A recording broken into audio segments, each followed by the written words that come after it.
Future Sense is a podcast edited from the radio show of the same name, broadcast on Bay FM in Byron Bay, Australia at bayfm.org. Hosted by Nick Jeans and well-known international futurist Steve McDonald, Future Sense provides a fresh, deep analysis of global trends and emergent technologies. How can we identify the layers of growth, personally, socially, and globally? What are the signs missed, the truths being denied? Science, history, politics, psychology, ancient civilizations, alien contact, the new psychedelic revolution, cryptocurrency and other disruptive and distributed technologies, and much more. This is Future Sense. You are tuned to Future Sense here on Bay FM. It's 10:35 and you may be listening to our podcasts, which you can hear within about 24 hours of this broadcast on Monday mornings here in Byron Bay via futuresense.it or your favourite podcast platform. And thanks to all of you listeners out there in the world. And hopefully this is useful to you, because the things that we are doing locally here should and will apply many times to all of you out there as we move into this unknown and for some quite fearful future.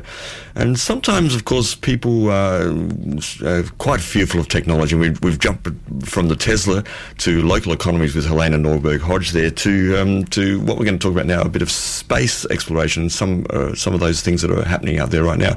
There's an asteroid warning, for example. NASA is tracking a 4-kilometre wide asteroid approach to the Earth. It's listed at NASA's Center for Near-Earth Object Studies, CNEOS, in California. The asteroid has been officially called 52768 and is estimated measured between 2.5 and 4 kilometres across. An object this big could potentially kill millions of people if it ever hit the planet in the distant future. Pales the coronavirus and other things by various levels of orders of magnitude. Many orders. Which is why space is so interesting, particularly to me, is because it's nice to get out there a little bit and just compare some of these numbers, because they are very, very large. Yeah. Another listener, Andy Hedges, just sent me a link about a paper in the Astrophysical Journal that was just published.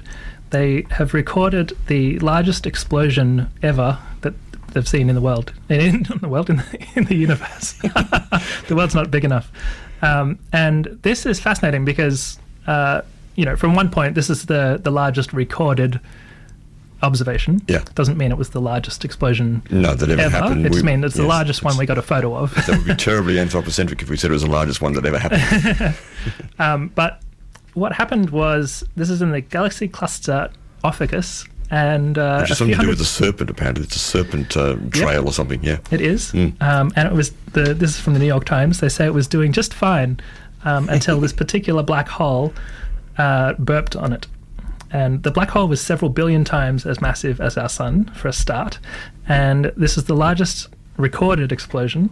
And the crater that it left was so large that you could fit 15 Milky Way galaxies in a row inside the crater. 15 of our whole galaxies inside the crater of this exploding black hole. That's it. Okay, that's beyond comprehension, really. It's quite big. But isn't it fascinating that we think about these things now? I think this is an interesting point.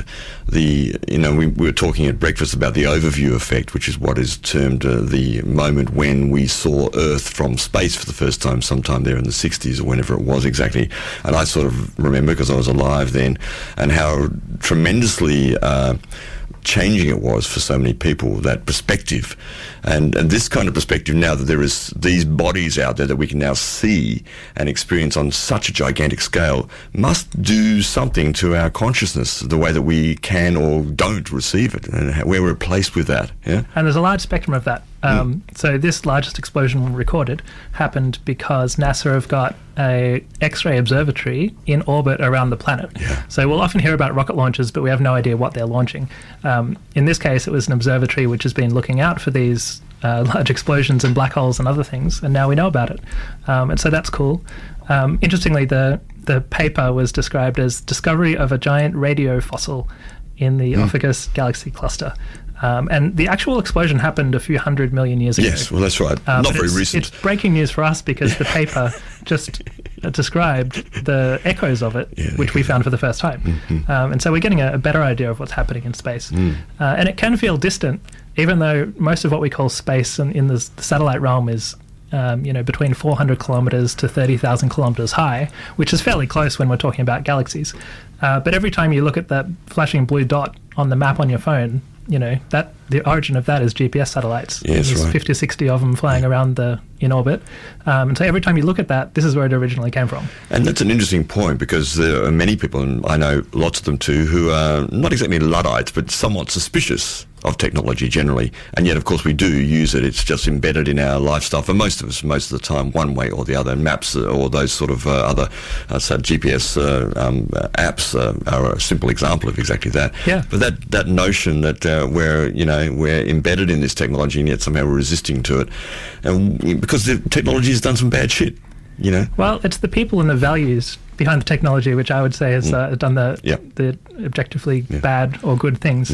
And again, to talk about the trip to Uluru, I stopped over in Woomera on the way, and Woomera is sort of roughly known for two things.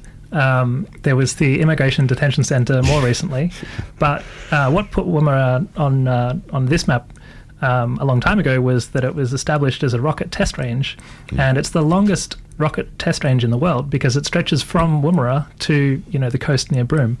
And back during the war, some of the I can't remember what countries it was. There was the UK, there was Australia, there was a few others. Certainly the UK, yeah. Well, yeah, all these scientists said we need some big rockets because they're getting fired at us from the other side. And so they went to Woomera and started building these rockets. And obviously they were trying to build military rockets and blow things up. But now, if you go there, there's Japanese satellite researchers launching satellites as well. And most of those are actually for the weather. And so you watch the news on your iPhone or on your TV or wherever you watch the weather on Bay FM. A lot of that weather forecasting does come from photos from space. And so there's satellites in orbit and at different heights. And they take photos of different things. Some of them are temperature, some of them are clouds. And it's these kind of giant selfies which actually do inform our weather. And so, again, that's a very practical, everyday thing. But it can get lost if you forget that's the origin of it. We talked about space being 400 to, say, 30,000 kilometres up, and that obviously has expanded since our time of having science at the level that we now currently have science, so to speak. But Voyager 2 is an interesting example too, because it's gone outside of that outside parameter, the interstellar boundary, yeah. So, which is interesting because it won't be able to actually answer, or we won't be able to answer it. We'll be able to get information back, right? But we won't be able to answer it. That's sort of new territory, isn't it? It's another kind of almost a psychic expansion ourselves of our capacity in a way. And it's fascinating because the Voyager 1 and 2 were launched a long time ago. Yes. They're still going, which is very impressive. But they're running on the end of their fuel sources at the moment, and they're a long way away past the interstellar boundary. So that's very interesting because that's a new area of space that we don't know that much about. We do know that the results the scientists got was different from their forecasts, and so that's interesting and we should learn more about it. At the same time, that data gets sent back and is received by the Deep Space Network, which is a series of satellite dishes around the world, one of which is in Canberra. Yep. Canberra is the one that actually transmits to Voyager and transmits new commands and tells it where to go and all those things. We have such power in Australia. We do. Yes. But it's also an old dish, and so they're closing it down for 11 months for maintenance. I don't think you should call it an old dish, poor old lady. It's getting an upgrade. The old dish. It's getting an upgrade. You visited the one in Parkes too, didn't you? I did. In your journey back. Me. That was cool. Journey back from Uluru up over to here. Yeah. Yeah. So there are these giant dishes, and when you see them on the ground, they're just pointed into the sky. But there are some NASA websites where you can see what are they connected to, and are they listening, or are they talking, or are they doing a bit of both? And they do move around as the sky moves around, obviously, throughout the day. But it's interesting that our furthest spacecraft, the Voyager ones, we're going to be out of touch with them for a whole year. And so hopefully they keep going and collect some good data and we can hear it all, because that's really is the frontier out there. Certainly one frontier, that's for sure. And of course, the person who's really pushing the frontiers in this area is Elon Musk, and we were talking about his Teslas before, and that expansion. And Ross, being an owner of one, indeed knows full well from inside. And I've been in one, so it's kind of fun driving out there near the rock. But Elon Musk just this week is announcing that he wants to build 1 to 2 spaceships a week with the purpose essentially of colonising Mars, or beginning to colonise Mars. Do we need all that? Do we need a space fleet? What's your take on all this? Well, I've been watching a little bit of Star Trek recently. I love Star Trek. Just freshly getting into it. It's pretty cute. Which version? From where? Back from when? Who's the guy? The one on the new streaming one that just came out? Picard. That's Oh, yeah, Captain Picard. Yeah. And so Picard's doing a lap of the galaxies and visiting all of his old mates, and it's kind of a cute show. But they take the idea of a Starfleet for granted, and that's quite interesting because I think a lot of young people kind of grow up assuming that's what NASA does.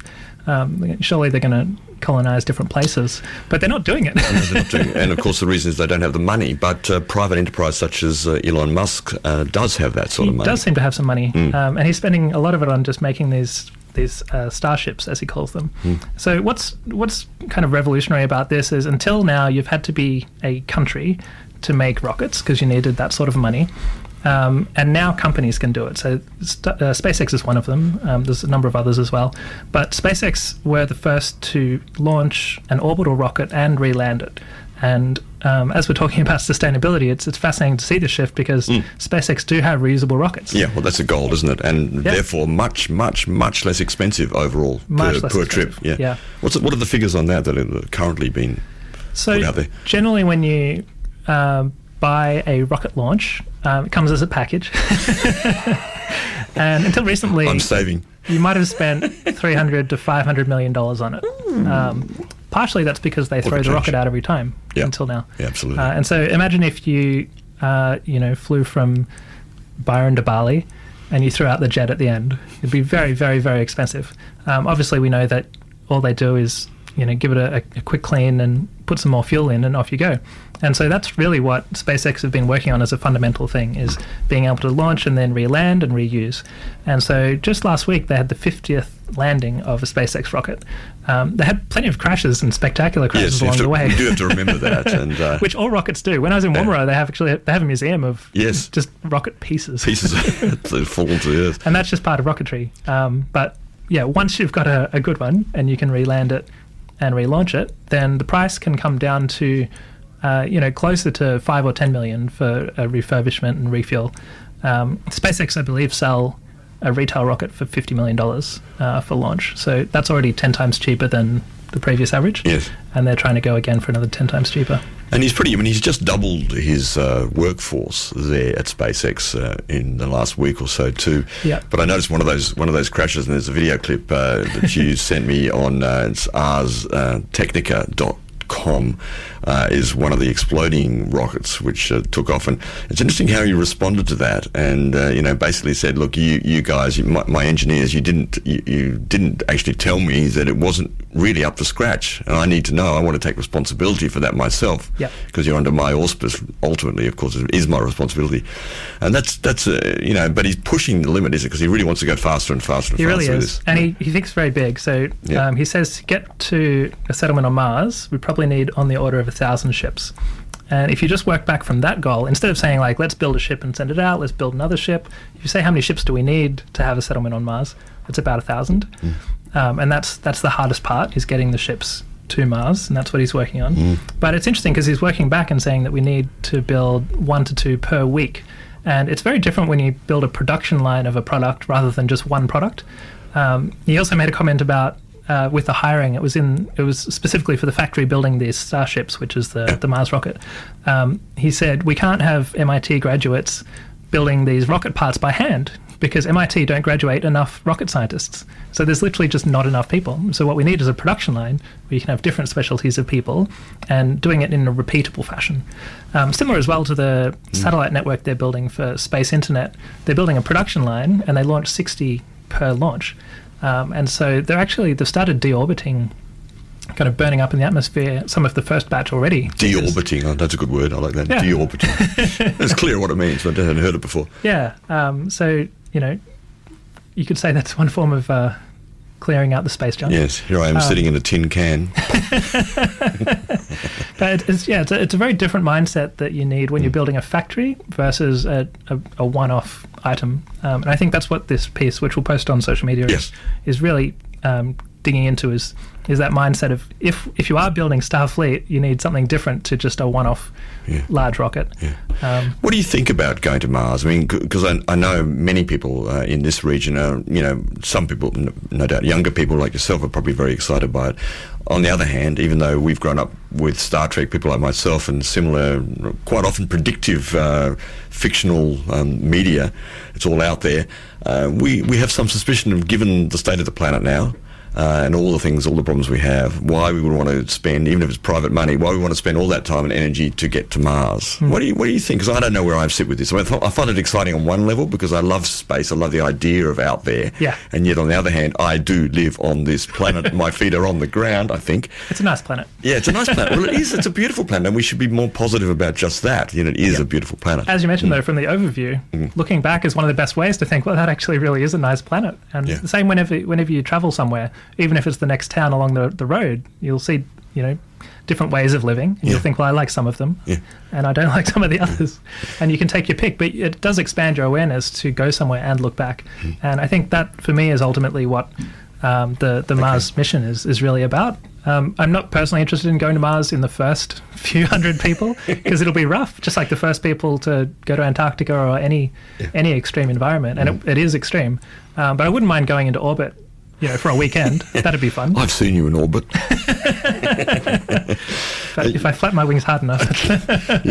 You'll be like, But you can see how going to orbit is going to be a lot more accessible than going across the galaxy, at least in the next 100 years. Obviously. Well, we need a completely different order of technology to go across the galaxy than the kind of technology that even Elon Musk is bringing forth at the moment. Well, it's funny because the person in charge at SpaceX is Gwynne Shotwell, and she runs the program and does the operations, and she actually says that her goal is to go far beyond Mars and to go to the rest of the solar system and beyond the solar system. So her vision in some ways is larger than Elon's, which I love. Well, I still think to do that, we're clearly going to have to give up burning stuff to get from here to there in space and find other kinds of technologies, which, we talk sometimes about those sort of new revolutionary things that are not yet online that are likely to be out there. We're trying to find them and trying to prove them. It's hard. Yeah. But, and that addiction that we have to the past as human beings rather than to the future, so to speak, to put it very bluntly, because we're almost running out of time. But, we don't see enough, I don't think, that from the perspective that we are now, we look back 50 years, 100 years, or even 10 years, and the changes, the technological changes that have come are just extraordinary in my lifetime. It's off the Richter. And it is an exponential change, and yet it's hard for people to see from where we are now into the future and see that these changes are going to be even more accelerated, that the possibilities, dependent on who's programming it, who's making it, and for what reason, what the value system is, but to give that some kind of trust, if you will, to my mind, is probably a good thing, and not blind trust. We need to be discerning about these things and how we're going to apply them and what's valuable, what's truly useful, and not just some sort of junk idea, which we've got tons of on the planet already.